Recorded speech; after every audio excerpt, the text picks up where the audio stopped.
Queridos hermanos, mi nombre es Julio Nardini, en el taller de sanación de la parroquia San Juan Diego, y hoy estamos viendo el tema de cuando Jesús camina sobre las aguas. Pedirle a Jesús que nos enseñe a caminar sobre las aguas tumultuosas que simbolizan las tempestades en nuestra vida o los momentos difíciles. Esto tiene que ver que si yo aprendo a caminar con Jesús en las tempestades, también aprendo a sanar mi experiencia de vida, a equilibrarla, a tener salud social, personal, familiar, emocional, salud interior, salud económica, todos los tipos de salud.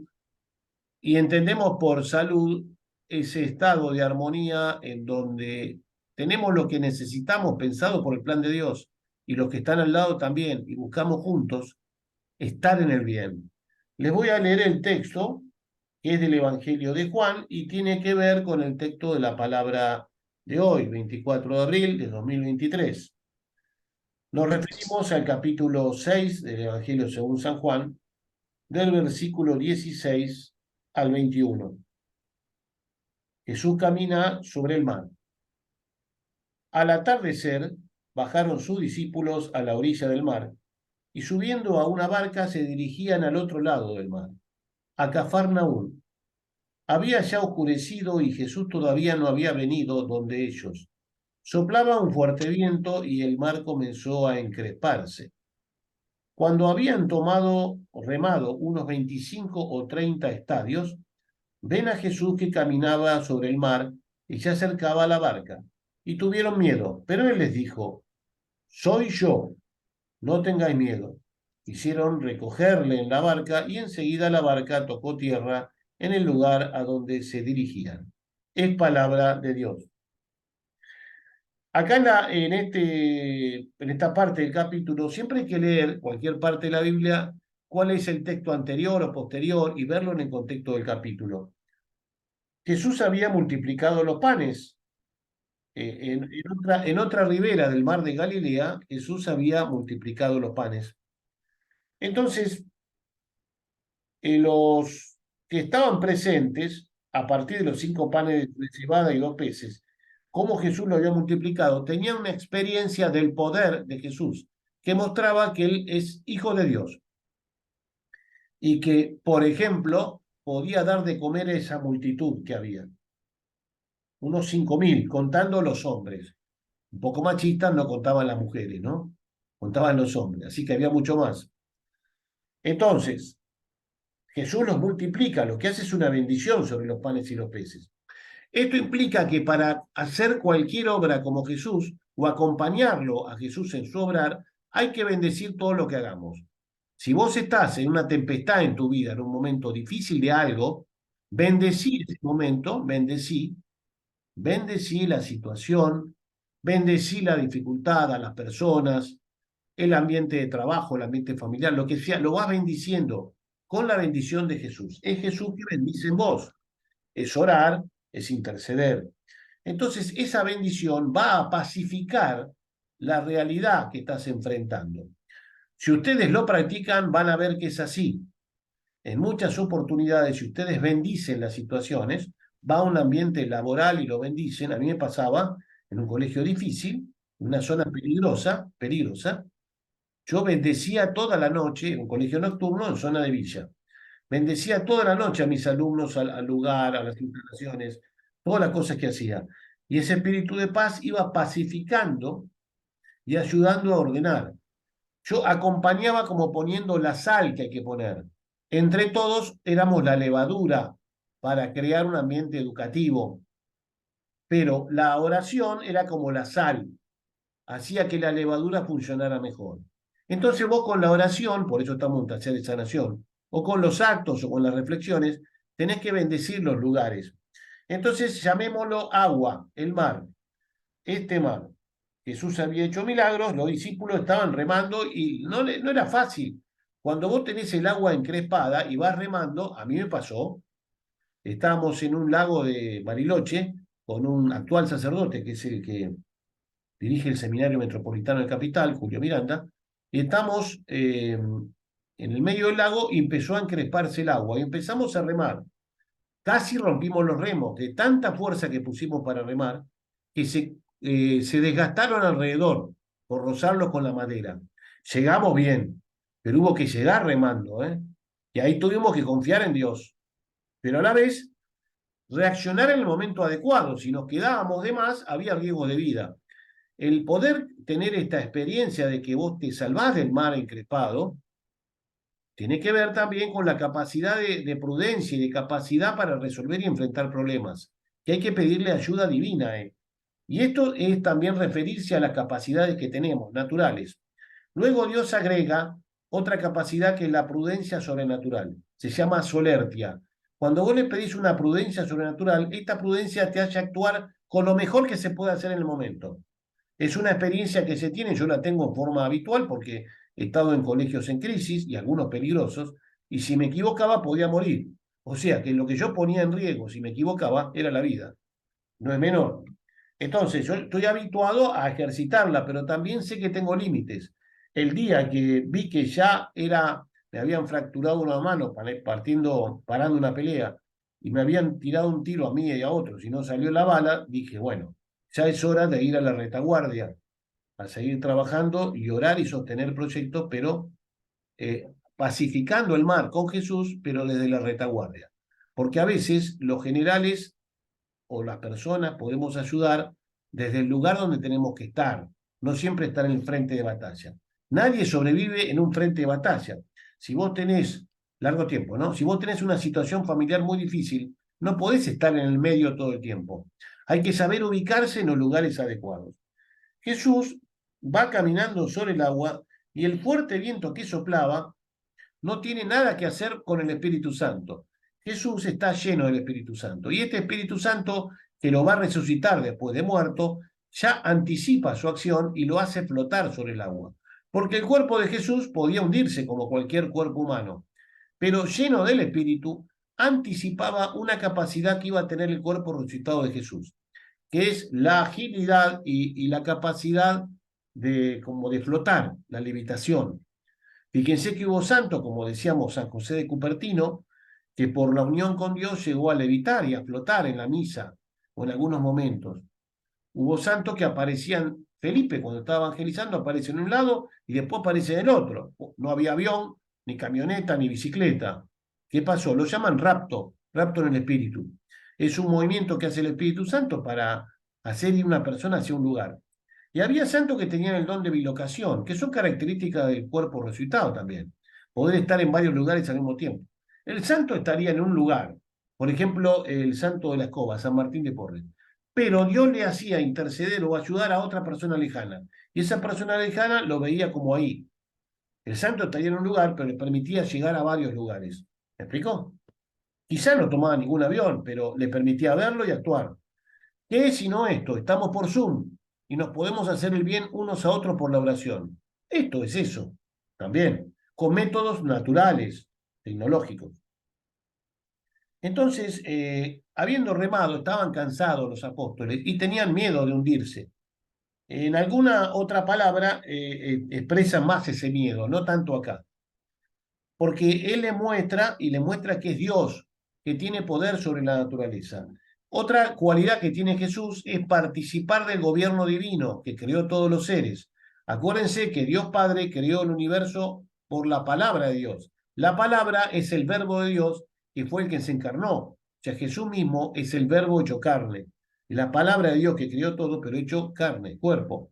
Entonces, unidos a Jesús, hay un orden de la naturaleza. Cuando vos rezás en el nombre de Jesús por algo, es como pedirle que por la fuerza del que lo creó, ese ser funcione bien. Un gato, un perro, una planta, un ambiente, lo que fuera. Bendecís en el nombre de Jesús. Y esa oración tiene que ver con el orden de la naturaleza. Hay oraciones que pacifican la naturaleza. Pedir que llueva, pedir que amaine una tempestad. Una vez en un acto de egreso del colegio, gente que me conocía del Colegio Sagrada Familia, me dijo, Julio, rezá para que no llueva y se calme. Sabían que yo oraba esas cosas. Y por lo menos puse la oración y no llovió. Dios sabrá si fue gracias a la oración sola o fue gracias a la oración de muchos, como fuera. El hecho de que cada uno tiene que usar la capacidad que tiene. Si vos tenés la capacidad de comprarle a todos paraguas, vos comprás los paraguas y lo ponés para que nadie se moje. O sea, tiene que ver con la capacidad que tenga. Cada uno usa el don que tiene.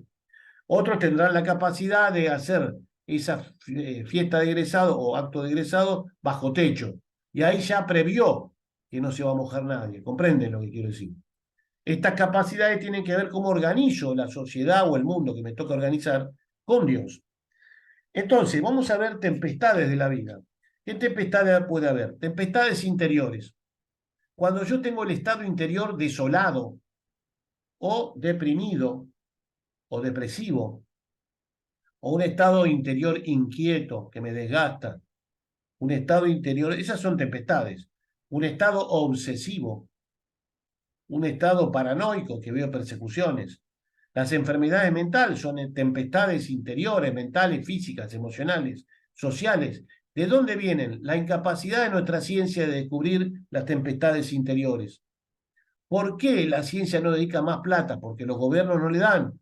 Y hace una tarea interdisciplinaria en buscar de dónde vienen las enfermedades mentales. Lo que está claro es que debe ser algo multicausal, que abarca desde lo orgánico, lo hormonal, el estado interior, lo emocional, lo social, lo familiar. Entonces debemos empezar a calmar las tempestades interiores, enseñar en los colegios a parar de pensar, hacer un blanqueo mental, enseñar la oración de descanso en el espíritu, que hoy la vamos a hacer. Una vez que termine el anuncio, vamos a hacer una experiencia de calmar tempestades interiores, descanso en el espíritu. Otras tempestades pueden ser el sentido de la vida. Si yo no reflexiono y busco para dónde orientar mi vida en cada etapa, en la etapa de la ancianidad, en la etapa de la adolescencia, en la etapa de la juventud, en la madurez, cuando yo voy descubriendo el sentido de mi vida en los pequeños actos, en los medianos y en los grandes, decía un psicólogo que creó la logoterapia, que el sentido de la vida cura las enfermedades. Cuando yo descubro el sentido de mi vida y lo practico, me voy curando. Me curo las enfermedades mentales que afectan el cuerpo. Víctor Frank, ¿vieron? El de la logoterapia. Muy interesante esta escuela psicológica. Bueno, entonces descubrir el sentido de mi vida. Esto lo digo rápido, pero interesante es tener el tiempo después del taller para que podamos dialogar esto y si es esta el área que yo necesito y descubriendo cuál es el sentido de mi vida en este año. La economía y la providencia. En este año difícil del país, mi hijo tenía que comprar un coche mañana y lo fijó en dólares. Subió como 40 pesos el dólar.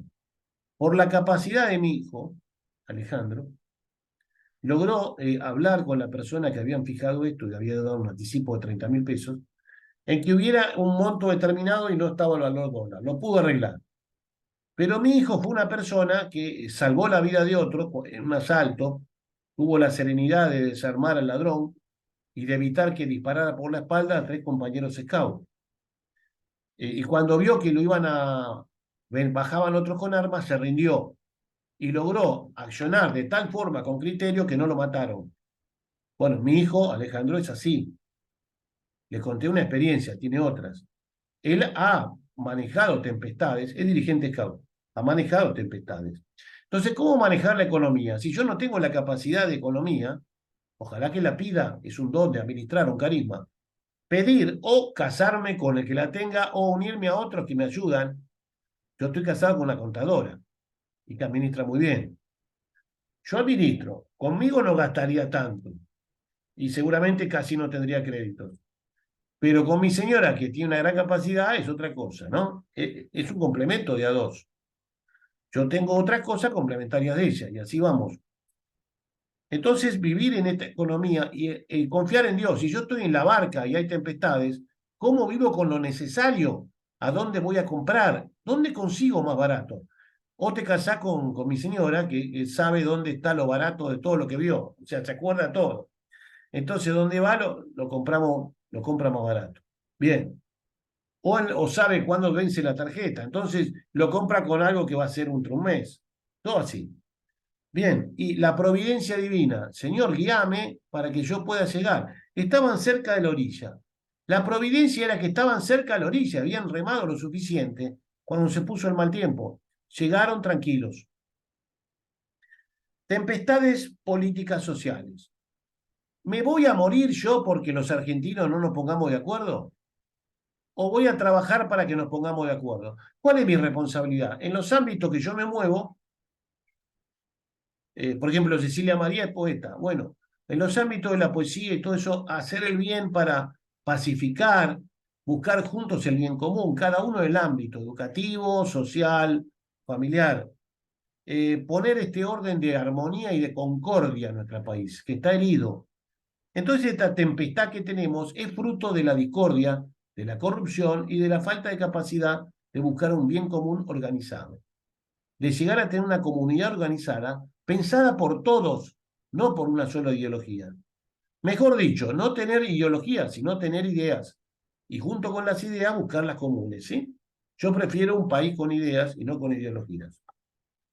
Si vemos tempestades familiares, podemos ver por qué están los desórdenes o peleas familiares. Entonces tengo que hacer un buen discernimiento para ver cómo parar la tempestad.